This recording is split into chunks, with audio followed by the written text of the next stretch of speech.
The Nike Zoom Fly 5 versus the Nike Zoom Fly 4. A retro comparison with a logical outcome. Which one is the better shoe? Let's talk about it. So before we get into it, make sure you like the video, subscribe to the channel if you're already subscribed watching this content. Thanks so much, love you guys a lot. Make sure you follow me on Instagram and Strava for all sorts of other updates. Links in the description below. Without further ado, let's begin. Specs for both shoes up here respectively. And again, because we are comparing and contrasting, we're just going to go over the specs kind of in a general sense for starters. So again, here we go. This is the predecessor of the Zoom Fly comparison video. This is the Zoom Fly 4. Just a brief background of this shoe story is I had this shoe in 2021 going into 2022 when I had just gotten a stress reaction in my right leg, in my fibula area. And this was a shoe that I was training like really slowly with when I just moved into this new place. And yeah, it was just mostly treadmill winter runs. So the wear and tear of this shoe is actually kind of balanced, but I still have my, supinated areas kind of showcasing in both shoes in the general grand scheme of things. But again, the shoe is retired in my lineup, but this is what the the outsoles of the shoe look like. Also going to be important for our comparison video for obvious reasons.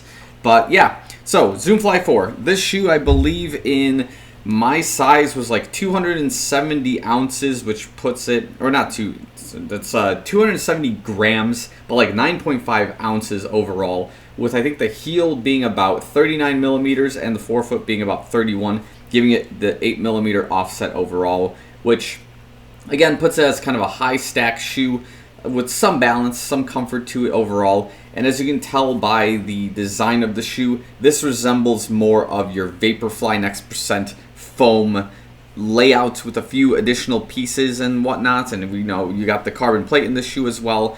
And the shoe is like got a very, I would say, streamlined shape when you wear it. And there's some things about the shoe that I liked and disliked, but as we compare it now to the Zoom Fly 5, we'll kind of get into that overall. So yeah, that's some of the main things to garner with the Zoom Fly 4. Now, when it comes to the Zoom Fly 5, a couple things worth noting. Again, that this shoe does weigh slightly more than the Zoom Fly 4.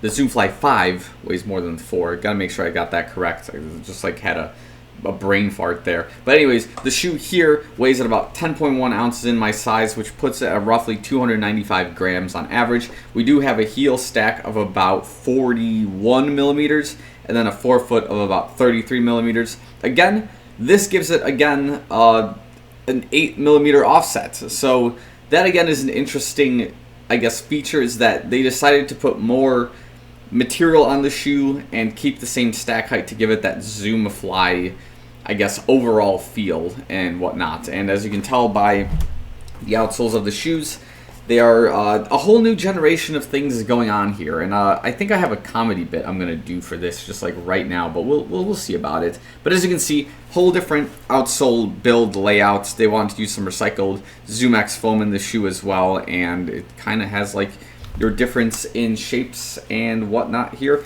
And I guess it's just the new generation of what Nike's going for, right? So overall, when you compare the shoes from a visual perspective, the things worth noting here is that this shoe is like the old style Vaporfly, Zoom Fly generation design, which is, I guess, the shoe that a lot of us came to love and enjoy in like 2018, 2019, and up to, I guess, 2021, excluding the Alpha Fly and the Tempo Next Percent, which were their own animals in their regard. But yeah, this kind of design is the shoe that's kind of come a long way in its design, and now with like the Vaporfly 3, which takes on a whole new foam shape and structural design. I guess the end of the era is with the Vaporfly Next Percent 2 and this Zoom Fly 4, right? I guess at some point between 2021 and 2022, when the Zoom Fly 5 came out, or I guess like what, early 2023 even, what would have happened then? Like people were getting, the shot, right? So I guess at some point, I guess some executive looked at the shoe after they got the shot and they said, we need more ZoomX on this shoe. And then they came up with the Zoom Fly 5. And that's why now there's way more ZoomX. The shoe is far more unstable than the Zoom Fly 4 was. But there are some trade-offs to the shoe, right? Like, you're trading your instability off for the fact that you don't have this, like, ankle, I guess, soreness and weird plantar fasciitis feels that the shoe was commonly producing on a normal run.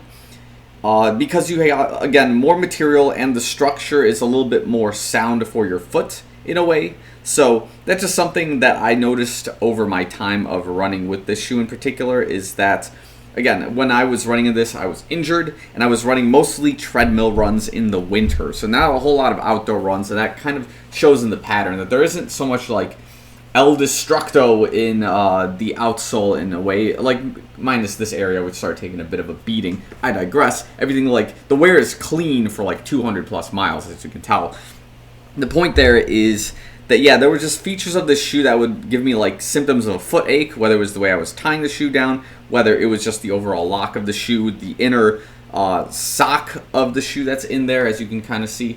If that shape was not comfortable for like the average foot, it's hard to say exactly what the main issues there were. But yeah, there was like pieces of this that were issues that got resolved in the Zoom Fly 5, but then the Zoom Fly 5 started creating some of its own new issues, like stiffness, like instability, like this upper being super tight on your foot and whatnot. So those are things that I noticed as, you know, I transitioned between both of these shoes at whatever period of time I was doing so. Other things worth comparing and contrasting, I mean, like, obviously from the visuals where somebody thought, we need more Zoom X, and we need to make the shoe look like a block. They came up with, I guess, this upper design as well, where we have like a different tongue and we have a different shoelace pattern here. We don't have, I guess, the fly weave that was present in the Zoom Fly 4. It's kind of sort of visible. It's very minimal. It might not even be on this particular shoe. Maybe I'm mixing with something else. It's not like, it's not fly wire. It's just like the material itself is like a textile fly weave wannabe kind of thing. It's very difficult to see. It might be like somewhere right there. It's kind of hard to see in the camera. Maybe if I angle it that way, we'll see. One of these angles is going to catch it, I'm sure. Maybe I move the shoelace. But anyways, that's kind of what's holding your shoe down instead of like a fly wire and whatnot. And that's one of the major differences. Again, another thing that's different is the type of foams that are being used between them. Correct me if I'm wrong, comment section.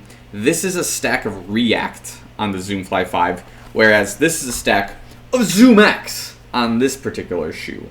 And it's got also a recycled Zoom X for that matter. So both have carbon plates or some sort of variant. I don't know if the different model of shoe will use the what's called the polyester, not, is it the polyester? Whatever, the plastic plate. I think it's the polyester carbon plate, or just like a straight up carbon plate in both shoes. I guess if we cut it in half, we can find out for sure. But there's just like, you know, a cost saving thought process on materials while trying to replicate the same feels, if not reducing your speed while running in the shoes. So that's just something worth considering as you're going along with both shoes, is that there's a foam change that occurred somewhere down the way, and as a result, you have different feelings and different problems with both shoes. Anything else that I should probably address? Well, if you had to buy one right now, which one should you buy? Well, let's start with price points for now. So the Zoom Fly 4 is now like a shoe that's going to be over a year and a half, maybe 2 years old now. The shoe, I can find it for like $80 right now, brand new, in like a different color scheme than this. But that being said, if you want like an easy everyday trainer with some speed, if you push the shoe, this is not a bad pick. This shoe will actually simulate your Vaporfly Next % training sessions at a slightly slower speed, because again, you have the React, which is a lot more of a stable foam. You have the carbon plate, so you have that, you know, that rebound effect that you're looking for that's going to provide some efficiency, and you have sort of an like that feeling of being locked in a Vaporfly Next % in some sort of grandiose way with this particular design of the shoe, which again isn't super tight, but is tight in particular sections of the shoe, such as, again, the exact midfoot area, but like the toe box then is kind of like open, but it feels tight, but it's like, it's not.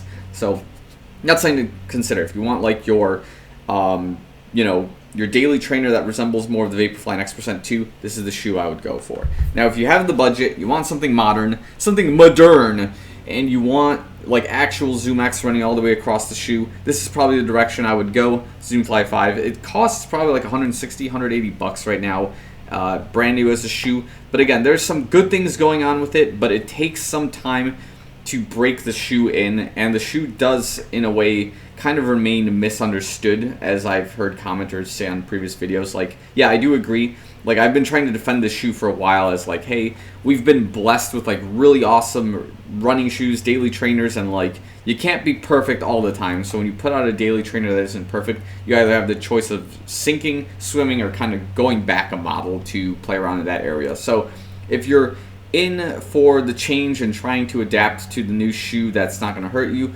by all means, you just go for the Zoom Fly 5. Otherwise, you would go backtrack to a different daily trainer that you liked previously.